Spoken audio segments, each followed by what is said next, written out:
Apsidairyk aplinkui ir sustok akimirkai. Sutelk savo mintis ir pabandyk suvokti vykstančių globalinių procesų esmę. Jei tu vis dar sugebi mąstyti ir analizuoti, tau prieš akis atsivers didžioji paslaptis, kurią nuo tavęs visais įmanomais būdais slepia. Nebandyk palikti savo šalies, o problemas perkelti kitiems ant pečių. Visai netrukus tu pajausi vienatvę ir savo bejėgiškumą. Problemos suras tave bet kuriame planetos taške ir spręsti jas jau teks vienam. Didžiųjų sukrėtimų laikais išmintis ir kolektyvinė sąmonė gelbėjo mūsų protėvių gyvybės.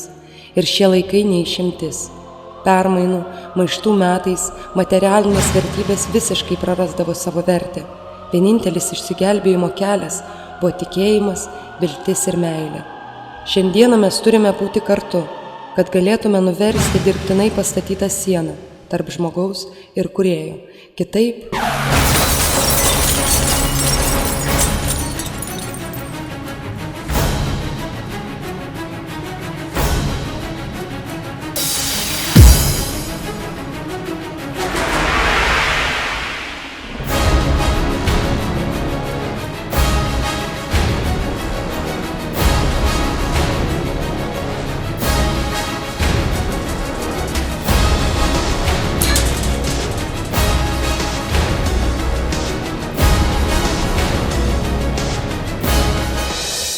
Nuo Lietuvos nepriklausomybės atkūrimo praėjo 2 dešimtmečiai. Ką apie mus pagalvotų žuvę už Lietuvos laisvę? Ir ką jiems atsakytų valdančiojo elito, žinodama, kad stovim prie bedugnės slenksčių? Kartu išanalizuokime mūsų pasiekimus per šį nepriklausomos Lietuvos laikotarpį. Statistiniai duomenys apie Lietuvą gali išgąsdinti bet kurį sveikai mąstantį žmogų. Jau 10 mūsų tėvynė pirmauja savižudybių skaičiumi. Remiantis statistikos departamento Eurostat duomenimis, Lietuva užima 1 vietą Europoje pagal savižudybių skaičių vyrų tarpe. 2 vietoje yra Latvija, 3 Estija. Kas antra santuoka baigėsi skyrybomis, o tai reiškia, kad milžiniškas kiekis vaikų patiria psichologinės bei moralinės traumas. Dėl nesusiklosčiusių tėvų tarpusavio santykių vaikai tampa agresyvūs. Visuomenėje didėja smurtas bei nusikaltimų asmeniui skaičius. Vaikų namai bei internatai pilni vaikų. Pagal organizacijos ginančios vaikų teisės pateiktus statistinius duomenis, 2005 metais Lietuvoje buvo apie 13 300 vaikų našlaičių bei tų, kurių atsisakė tėvai. Jei prie esamų faktų pridėsime korupcijos mastą bei esamų kriminalinių nusikaltimų kiekį, bendras vaizdas tampa niūrus. Pati korumpuočiausia pasaulyje šalis – Lietuva. Tokia išvada padaryta iš Gallup Poll atlikto naujausio pasaulinės korupcijos reitingavimo, kuriuo buvo tyriama padėtis 101 šalyje. Vadovaujantis šiais duomenimis, Latvija užima gąsdinančią 88 vietą ir jie dalinasi kartu su Moldavija. Tuo tarpu Estija gerokai aplenkė savo kaimyninės Baltijos šalis, užimdama sąlyginai palankę 37 vietą. Lietuvos statistikos departamento duomenimis 2005 metais nuo 8 iki 9 tūkstančių iš esamų 3 300 000 Lietuvos piliečių atlikinėjo bausmę kalėjime. Švedijoje turinčioje 9 milijonus gyventojų bausmę įkalinimo įstaigose atlieka apie 4500 piliečių. Skaičiai verčia susimastyti. Žmonės lengvai atsisveikina su savo gyvybe dėl įvairių rimtų ir nerimtų priežasčių. Jei šalyje gyvybė prarado bet kokią kainą ir žmonės nebeturi noro gyventi, tai yra akivaizdus ženklas, jog šalyje yra rimtos bėdos, kurios turi būti išaiškintos ir išspręstos. Nesibaigiantis politiniai skandalai, pastovios išorės priešų paieškos bei diegiamas visuomenės skaldymo modelis sunaikino pasitikėjimą valdžia ir beveik visomis valstybinėmis struktūromis. Korupcijos lygis pasiekė neįtikėtinus mastus, jie persismelkusios visos visuomenės sritys.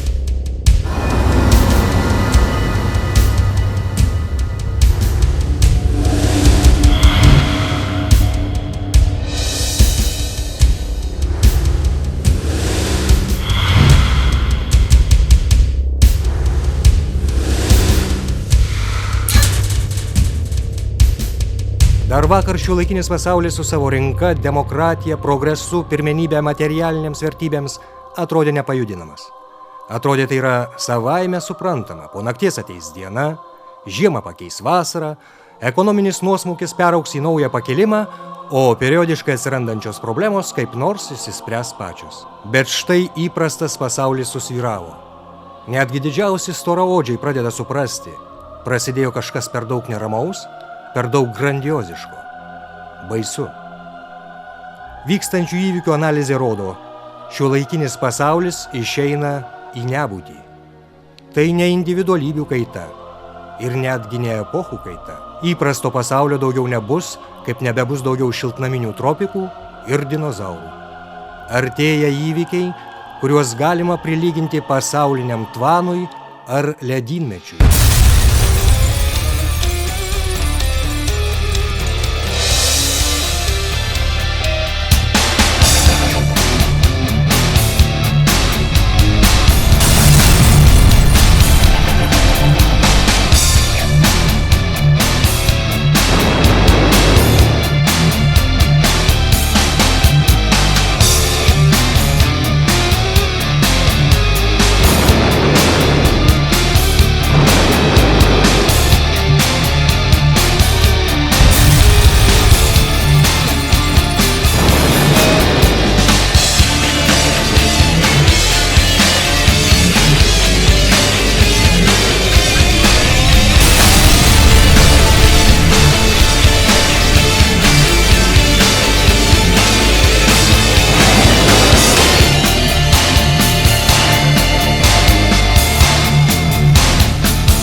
Žymus Vokietijos publicistai, žurnalo Špygel redaktoriai Hansas Peteris Martinas ir Haraldas Šumanas savo knygoje rašo.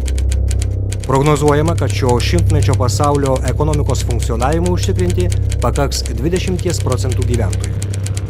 Daugiau darbo jėgos reikalingos pirmo būtinumo prekiams pagaminti ir brangioms paslaugoms, kurias galėtų sau leisti pasaulinė bendrija, pirkti nereikės. Šie 20% aktyviai dalyvaus visuomenės gyvenime, uždirbs ir vartos. Prie jų galima pridėti maždaug dar 1% tų, kurie, pavyzdžiui, paveldės didelius pinigus. Likę 80%, kurie nebus reikalingi, turės milžiniškų problemų.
Prancūzų ekonomistas Žakas Atali savo knygoje rašė: artėjanti nauja pasaulio tvarka turės nugalėtuosius ir nugalėtojus.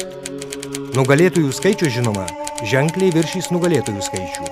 Jie bus uždaryti aptvare, dus nuo užnuodytos atmosferos, o į juos niekas nekreips dėmesio dėl paprasčiausio abejingumo. Visos 20-ojo amžiaus baisybės, lyginant su šiuo vaizdu, nublanks. Knyga Tūkstantmetis, nugalėtojai ir nugalėtieji artėjančioje pasaulio tvarkoje. 1990 metai. Na, mūsų tarpe tikriausiai yra žmonių, kurie vis dar naiviai tiki, kad toj pat va čia prasidės ekonomikos augimas ir greitų laikų mes gyvensime kaip tais pigių kreditų laikais. Bet taip galvoti gali tik labai naivūs žmonės. Žymiausi JAV ir Europos finansų analitikai yra šiaip labai susirūpinę dabartinę ekonomikos padėtim pasaulyje. Ir jie prognozuoja gan tokius tragiškus vystymosi scenarijus. Ar gali ekonomika sugrįžti į savo vietą? Ar išauš vėl laimingos dienos ir ar gali vėl pas mus sugrįžti augimas, kai masiškai netenkame darbo? Kiek derinasi tarpusavyje žodžiai bedarbystė ir atkūrimas? Mes įžengėme į pačią didžiausią depresiją. Nebus darbo vietų augimo. Bedarbystė toliau didės. Tuo pat metu kartu didės nusikaltimų skaičius, skurdas, žmonių grobimai, turint tikslą gauti išpirką. Ir kuo daugiau dalykų taps nekontroliuojamais, tuo sunkiau bus federaliniai valdžiai imtis priemonių tuos dalykus sukontroliuoti. Valdžia žymiai svarbesnė jiems nei pinigai. Pinigai tik priemonė, valdžia – galutinis tikslas. Pagrindinis elito tikslas yra sunaikinti nacionalinį suverenitetą ir asmeninę nepriklausomybę. Siekdami sustiprinti savo valdžią, banksteriai sukūrė dirbtinius skolų burbulus, kurių matematiškai neįmanoma likviduoti. Wall Streeto bendrininkai – nusikaltėliai. Jei jūs paliekate banko saugyklą atvirą, tai ilgai laukti nereikės, kol viskas ištuštės. Valdžios užduotis – palaikyti saugyklą uždarytą ir įsitikinti, kad labai nedaug žmonių turi jos raktus.